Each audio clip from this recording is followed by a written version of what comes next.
Jaya Radha Madhava Kunja Bihari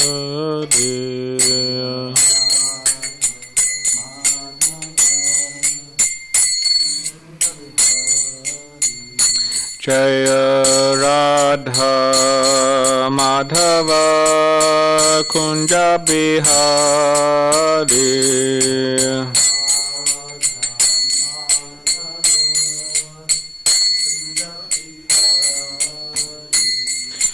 Gopi Jana Vallabha Girivaradhari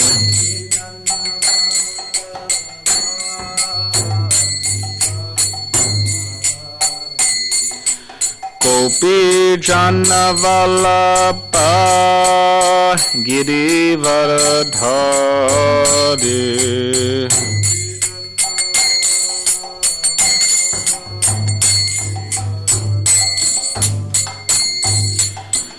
Yashodanandana Braja Janaranjana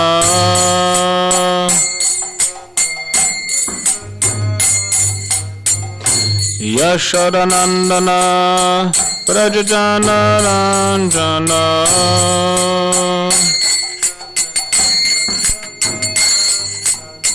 Yamuna Tira Vanachari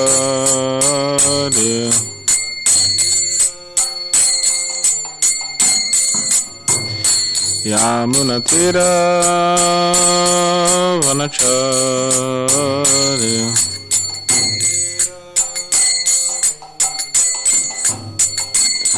Jai Radha Madhava Kunja Bihari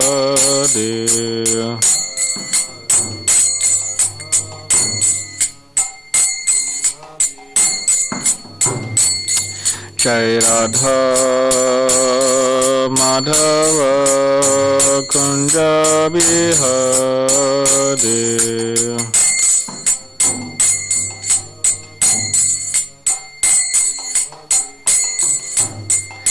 Jai Radha Madhava Kunja Bihari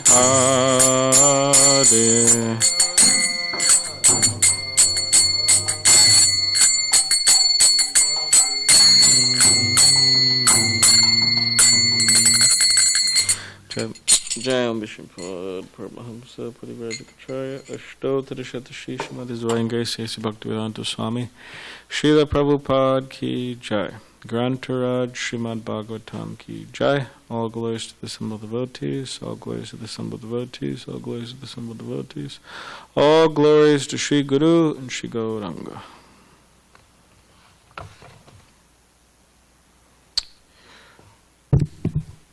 Om Namo Bhagavate Vasudevaya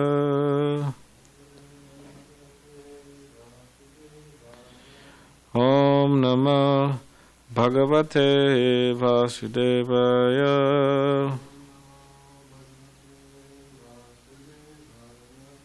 Om Namo Bhagavate Vasudevaya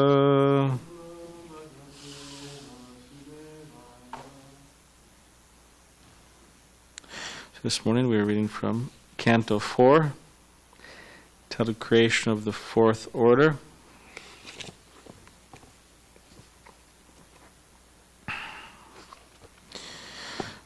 Chapter 23, Maharaj Prithu is going back home, and we're on text 22.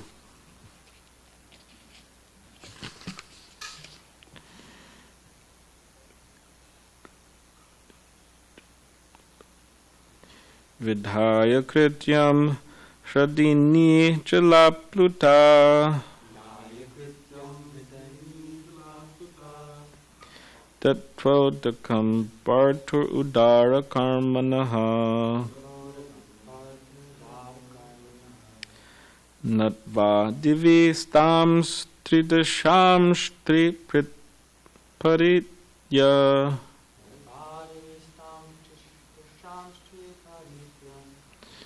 Vivesha vinim dayati bratri padao.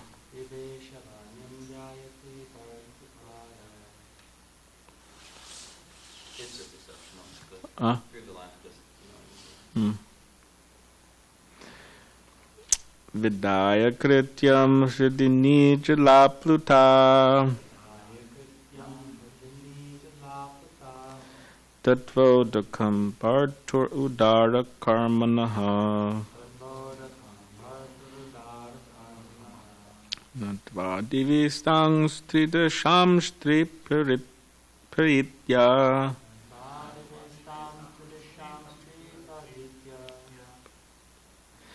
viveshavinim dayati varitpadao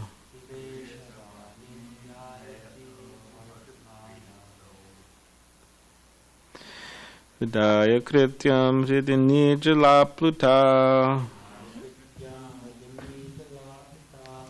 totvo dakam vartu udara karmanaha natva divistam stridasham stri praditya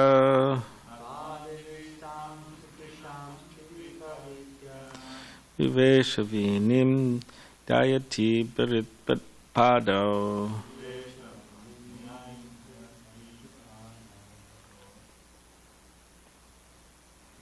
Please.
Okay, word by word.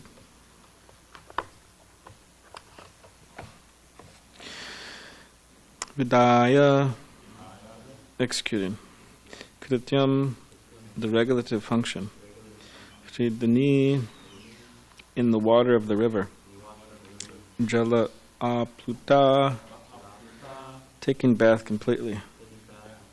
Datva, udakam, offering oblations of water. Bhartuhu, of her husband. Udara karmanaha, who was so liberal. Natva, offering obeisances. Divistan, situated in the sky. Tridashan, the 30 million demigods. Trihi, 3 times. Praditya, circumambulated. Vivesha, entered. Vanim, the fire. Gayati, while thinking of. Bhartri, of her husband.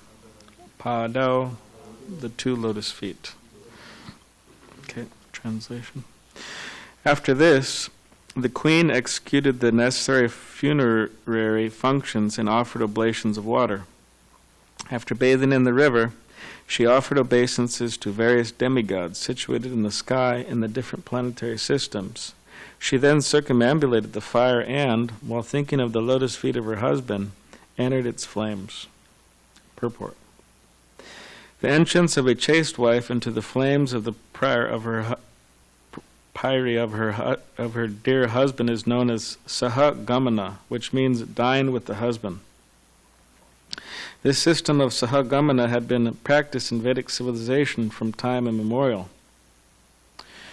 Even after the British appeared in India, this practice was rigidly observed, but soon it degraded to the point that even when the wife was not strong enough to enter the fire of her dead husband, the relatives would force her to enter.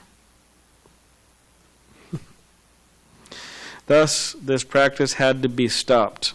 But even today, there are still some solitary cases where a wife will voluntarily enter the fire and die with her husband. Even after 1940, we personally knew of a chaste wife who died in this way.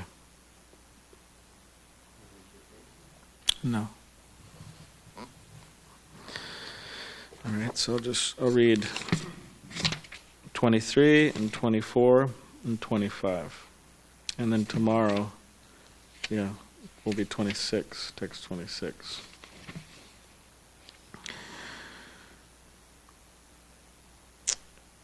Vilokyanu gutam sadvim pritim viravaram patim tushtu varada deva patya sah. Alright, that's not the meter. Vilokyanu gutam sadvim pritim viravaram patim tushtu varada deva patya sahasrashaha. After observing this brave act performed by the chaste wife, Archi, the wife of the great king Prithu, many thousands of the wives of the demigods, along with their husbands, offered prayers to the queen, for they were very much satisfied. Kurvatya kusamasaram tasmin mandarasanuni nadatsva amaraturyeshu grinanti sma parasparam. At that time, the demigods were situated on the top of Mandara hill, and all their wives began to shower flowers on the funeral pyre and began to talk amongst themselves as follows. Devi uchuhu aho iyam aho. What is it?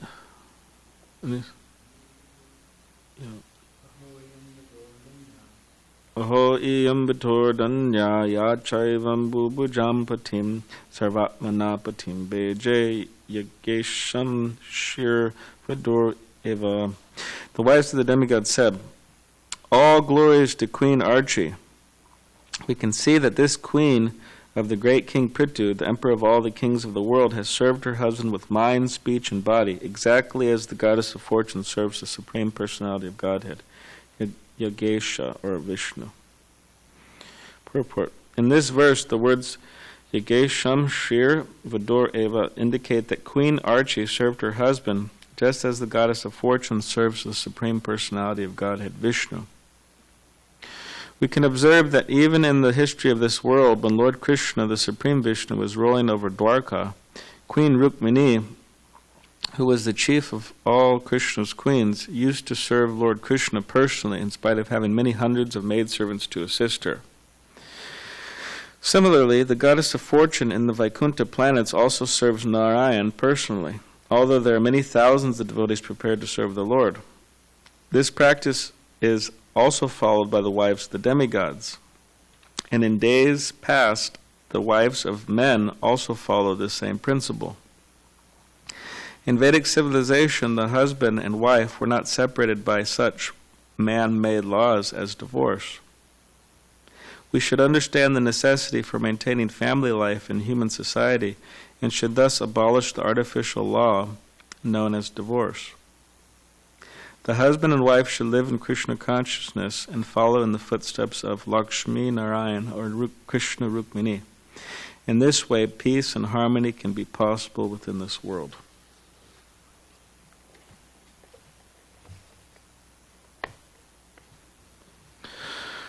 Om Ganatipidanda Tasya Gananjana Shalakaya Chakshulanamaditam Yena Tasmai Shri Gurave Namaha Mukham Karitvachalam Bhangam Langai Tegirim Yet Kripa Tamaham Bande Shri Gurundi Taradam Vancha Kapadribishcha Kripa Sindhu Bevacha Patitanam Pavanebhyo Vaishnavebhyo Namo Namaha Jaya Shri Krishna Chaitanya Prabhupada Shri Advaita Gadadhar Shivasadi Gauda Bhaktivinoda Hare Krishna Krishna Krishna Hare Hare Hare Rama Rama Rama Hare Hare.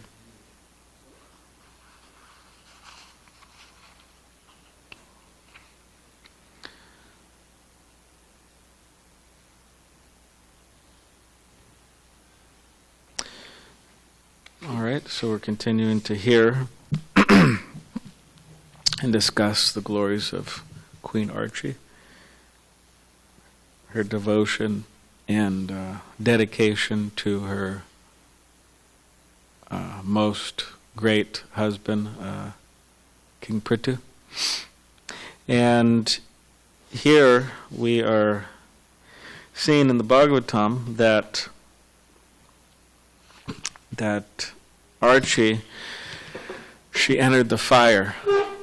Means she entered the fire in which King Prithu's body was burning. And as Srila Prabhupada mentions in the purport, that this was a very standard practice since time immemorial. Srila Prabhupada mentions since time immemorial, so a very long time it's been happening. And he's saying that even up until somewhat recently, after the British period in India, the practice was originally observed, but soon it degraded. And it degraded to the point that family members, you could say foolish family members, were forcing their the wife of the husband, the body was burning there, forcing them to enter the fire, even though they weren't. They didn't want to, they weren't ready to, they weren't qualified to, they weren't dedicated enough to their husband to do that. They're forcing them. So, and it says, thus this practice has been stopped. But Prabhupada says, but even, and there's still some cases, and Prabhupada says even after 1940, he says, we personally knew of a chaste wife who died in this way. So Prabhupada knew of a woman who entered fire.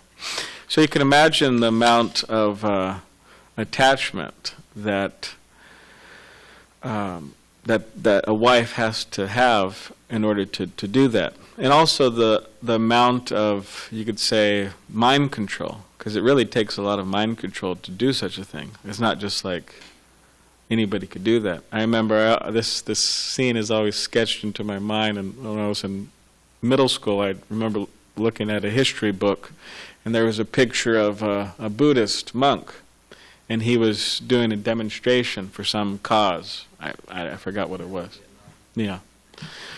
And he was there, and sitting in lotus pose, right? Just sitting, and then not moving, and he was in flames. His body was in flames. Yeah. So, so you imagine the mind control. I mean, Prabhupada gives the example of Stalin, that he was so spooked and freaked out that someone was going to kill him if he went under, what do you call? If you go under, anesthesia. If they put you to sleep and then they work on your because he was having some surgery had to do with cutting his stomach open. So Prabhupada gave the example that he was so fixed on his mission, Prabhupada wasn't agreeing with the mission, but he was fixed on his mundane, materialistic, demoniac mission, so fixed that, and so freaked out that someone was going to kill him, he said, you could just perform the surgery without anesthesia. And then Prabhupada said, because he said, I want to see what's in there. Stalin was, I want to see what's in there. Stomachs. And that's what they did, apparently. He was so fixed. So, in his strange mission. So similarly, women in the past who would do this, you can imagine how much sense and mind control they had to have to do such a thing, because it's very painful. I mean, they say there's so many different painful ways of dying, and I'm sure that's one of the most. I don't know if anybody's here familiar with all of that, but that's probably one of the most painful ways. And interesting enough is that the demigods, says that the demigods situated on top of Mandara hill, they began to shower flowers and talk amongst themselves. And they said this, which is the verse we read today, text 25. All glories to Queen Archie. We can see that this queen of the great King Prithu, the emperor of all the kings of the world, has served her husband with mind, speech, and body, exactly as the goddess of fortune serves the Supreme Personality of Godhead, Yagesha or Vishnu. So they were glorifying her for being such a devoted wife.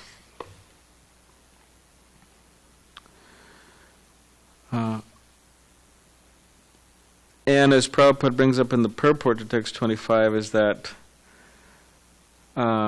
he talks about man-made laws. It says in Vedic civilization, the husband and wife are not separated by such man-made laws as divorce. We should understand the necessity of maintaining family life in human society and should thus abolish artificial law known as divorce.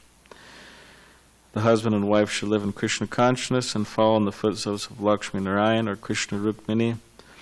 In this way, peace and harmony can be possible within this world. So I remember Tirthamaj, he was one time talking in a class, and he was saying how once he was interviewed in Los Angeles by the city of Los Angeles, and they were asking about, what do you think about the parking in Los Angeles? And the parking problem. And he was mentioning that he thought it was a funny question because there's so many problems with LA. I mean, he said, oh, just the parking problem. I mean, that's just like a problem amongst many problems, and what to speak of the root of the problem, right? Lack of Krishna consciousness. So, of course, within the Bhagavatam and within the Vedic literatures, there's so many recommendations how to live, how not to live, what to do, what not to do. And yeah, so you could say, well, where do you want to start? You know, what? I mean, in other words, there's so many problems to tackle. Which problem do you want to start with, right? So, people breakups of family. That's a problem. In that, ideally, that wouldn't happen. Ideally, a family would always stay together, means wife, husband, and children would stay together and be a happy family. And in this way, by doing it properly according to the Vedic injunctions, living by certain spiritual principles, religious principles, the children turn out healthy and happy. And, yeah, ultimately, it provides happiness for the whole society. Whereas Prabhupada says nowadays, due to people not following moral codes, people not following religious principles, he says Varna Shankara is being unwanted population is increasing throughout the world. And unwanted population it can mean different things, but it means a population is just not trained in any religious, spiritual duties, principles, and are just, mess up the society in different ways. So part of that Varna Shankara is that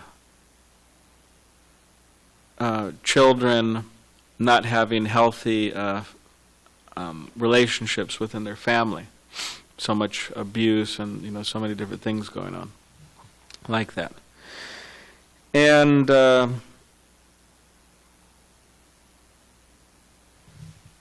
And we could say that it is, it is unfortunate. It's unfortunate.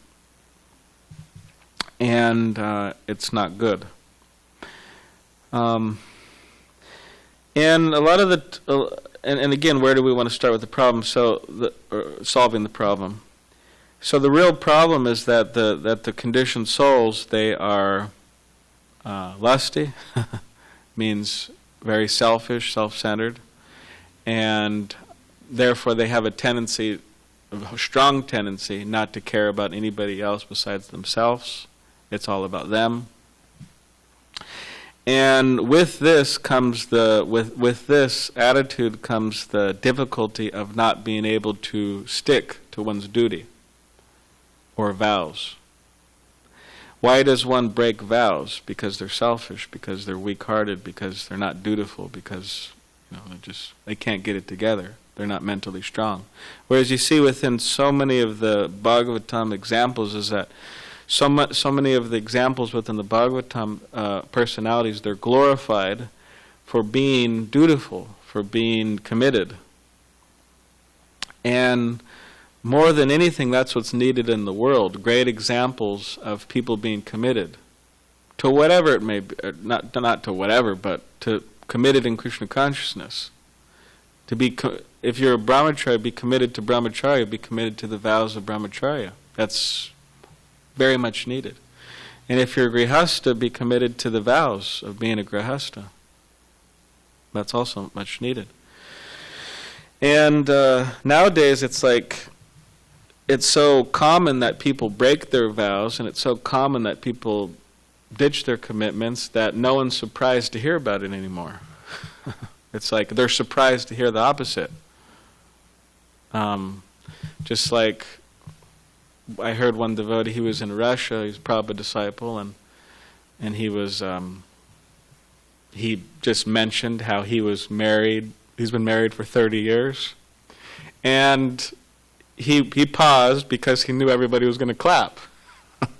So he paused, and everybody clapped. Oh, congratulations, and yes, I mean it is good. It's noble, But the point is that everybody's so surprised. It's almost abnormal, or not almost. It is abnormal to have such a long marriage nowadays. Oh wow, that's really shocking. So in other words, it's amazing if someone could keep their commitments. That's what it's amazing, and their vows too. So just like I remember, there was this brahmachari, he came from India. I won't say who he is, because anyways, but he came from India, and he's a well-known brahmachari throughout the world. And he came here some time ago to the temple, and he was asking me about my life, and I was serving him some Charnamrita here, trying to do some humble service, trying to be a humble guy, trying to get some blessings. I don't know, just trying to serve him. And he asked me, he said, "Oh, how long have you been in the temple?" And I said, "Oh, I've been here for 13 years. And he kind of he was a little shocked, he kind of stumbled a little bit with the Charnamrita. He said, "Oh, really?" I said, "Yeah, I've been here." So in other words, just in so many ways, if we talk with people, if we discuss with people, they're just amazed if someone's able to keep their commitments. I'm just remembering. I think.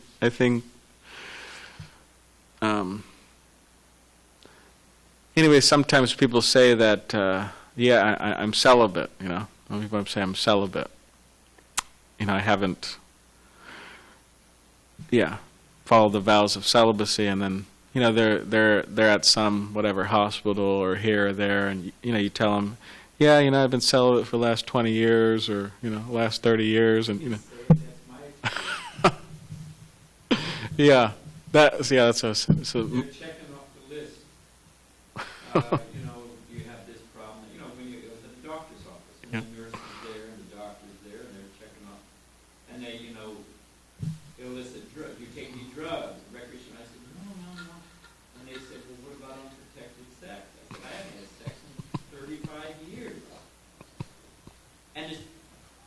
the nurse dropped the tray of the instruments, and the doctor like wheezed. They had to get some oxygen. They were shocked. And they was like, "How is it possible?" So Bajranayan Swami was. He looked so happy.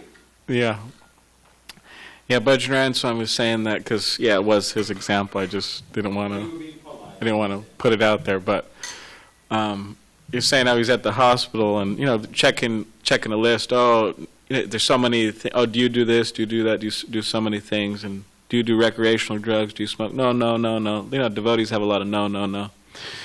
And said unprotected sex or something, and then he said that I haven't had sex in 35 years, and everybody's just shocked. Nurses shocked, doctors shocked. It's amazing for them. It's if someone's able to follow vows, and you could say in some ways, in some ways it's natural, it's normal to be impressed by that. Like within the Bhagavatam, there's so many of the examples in the Bhagavatam, they're so impressive because they're just so sold out to their duty in Krishna consciousness. They're just so dedicated. And even modern day examples of devotees like Brigapati Prabhu, for example, devotees, he's been distributing books for 45 years. It's amazing, it's amazing. And so many other examples of devotees who have been sold out to those, the Pujaris and Mayapur, right? Pankajangari and Janani Vasu. They've been there so many years, right? Decades. So it is impressive, but nowadays it's just interesting how people are so surprised. And apparently Prabhupada said this, and devotees say this, that, they say, don't be surprised who goes, who leaves Krishna consciousness, be surprised who stays. So you could see the nature of Kali Yuga is that it's just so difficult for people to just commit. And this is what Srila Prabhupada is encouraging here, specifically in family life, just to commit. And of course he's saying follow Krishna Rukmini, which is not so easy. Krishna is the Supreme Personality of Godhead. He must be a very good husband. And Rukmini is, goddess of fortune. She's obviously a very great wife for Krishna. But this is what he's saying, just to be dedicated to follow. And to specifically stick to following Dharma to Shakshad Bhagavat Pranitam. Dharma, or religion, is enunciated by Krishna. Not man-made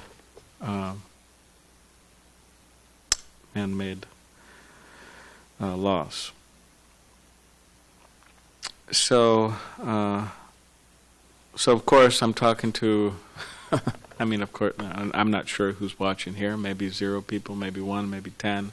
Maybe they're married, maybe they're not married, who knows. But most of the devotees here within this room are, brahmacharis. And I have one sannyasi and some brahmacharis and Ramapati. Grihastha.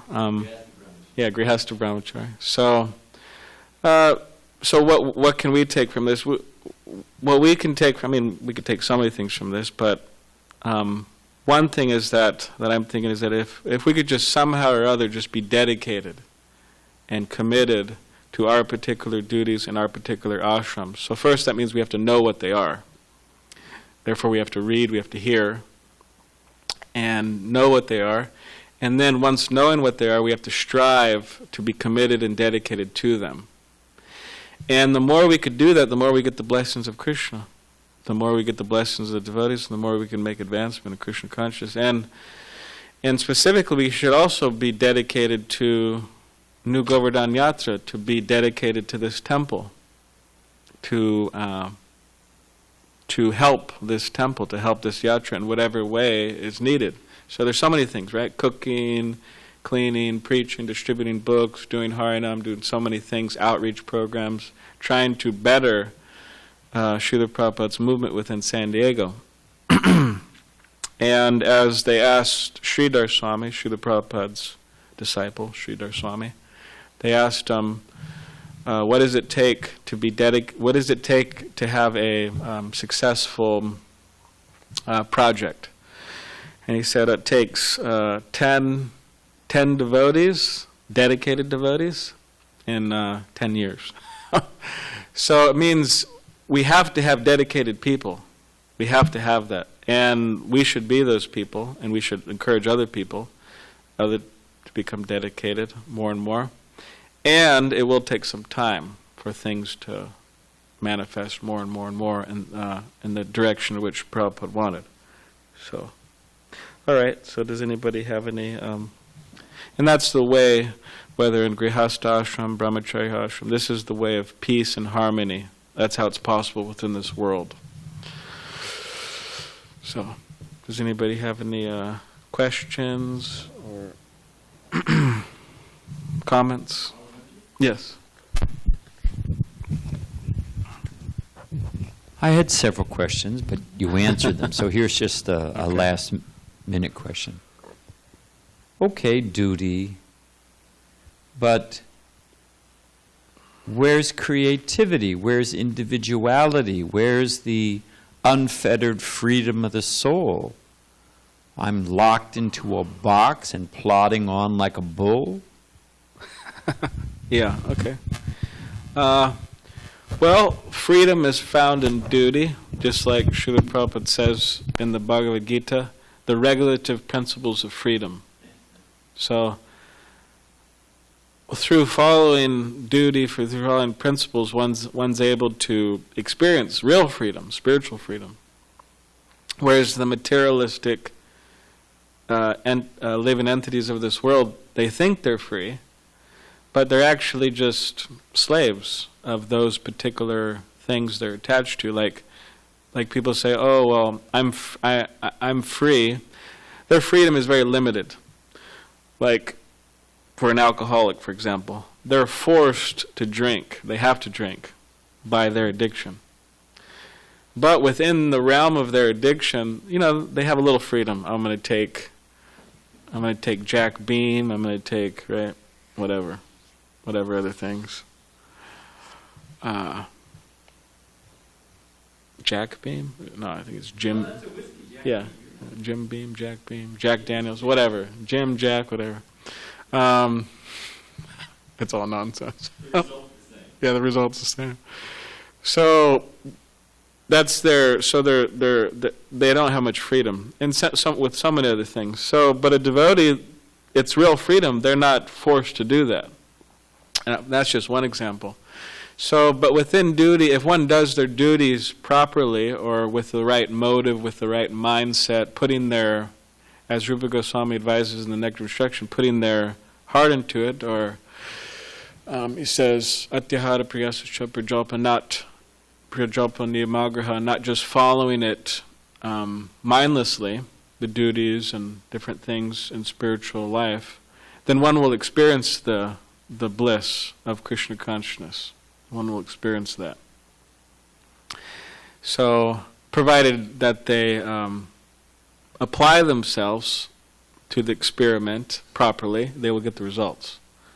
And within duty, there is room for individuality, and yeah, it's not that it's. I mean, I remember one Indian man. He wanted to join, young man. He wanted to join the SanDiego ashram many years ago. And somehow or other, it just never really panned out. It never really worked out. And he ended up getting married. I saw him at the other Rath Yatra. He was a nice devotee, and they're married. And, but I remember talking to him one time, and we were talking about the Brahmacharya ashram, and how sometimes people think, oh, well, you're just doing the same thing every day. I mean, it's like you wake up in the morning at 4, and you're here, and you're doing the same duties every day, and where's the happiness there?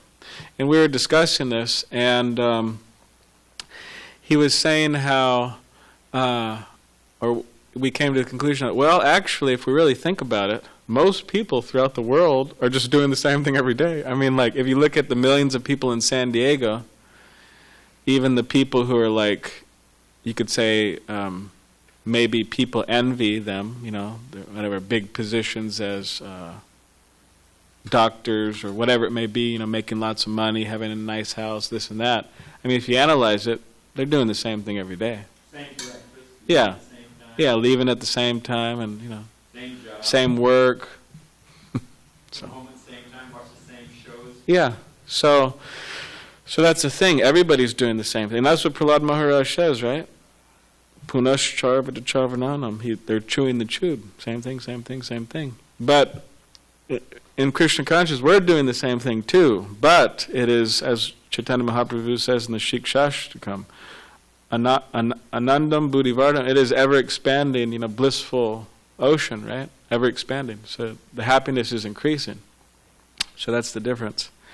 I was also thinking how one time in Juhu, my spiritual master there was he was there with Prabhupada, and I think he was telling Prabhupada that how some people are saying how the temple is, because they just built walls around the Juhu property, big walls. And people were saying how, the temple, it's like a prison. And then Prabhupada heard about this, and then his eyes got very big, and he said, oh no, he said, the prison's out there. He said, this is not the prison's out there. Now, of course, if one's a devotee, living in their houses, and it's not prison. Actually, interesting enough, Lord Brahma, he has in that, the pastime where in the 10th canto, Krishna, Brahma stills Krishna as cowherd boys and the cows and calves. So in those prayers, Lord Brahma has a prayer, and it says that as long as one does not become your devotee, their houses, people's houses, remain prisons, and their family affection for each other remains foot shackles and so on like that. So if one's a devotee, it's another story. But anyway, so yeah, it is freedom actually. All right.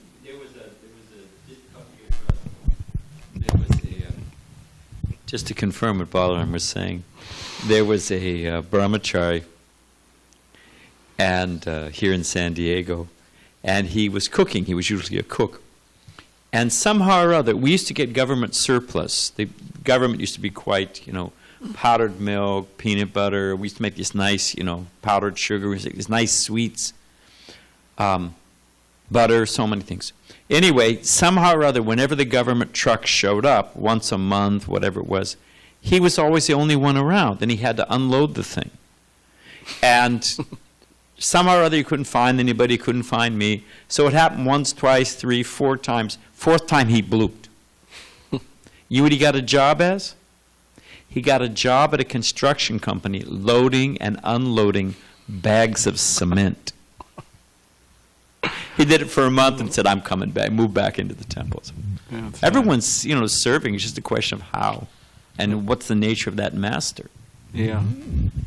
Just that you answered, just give you a comment. All right. But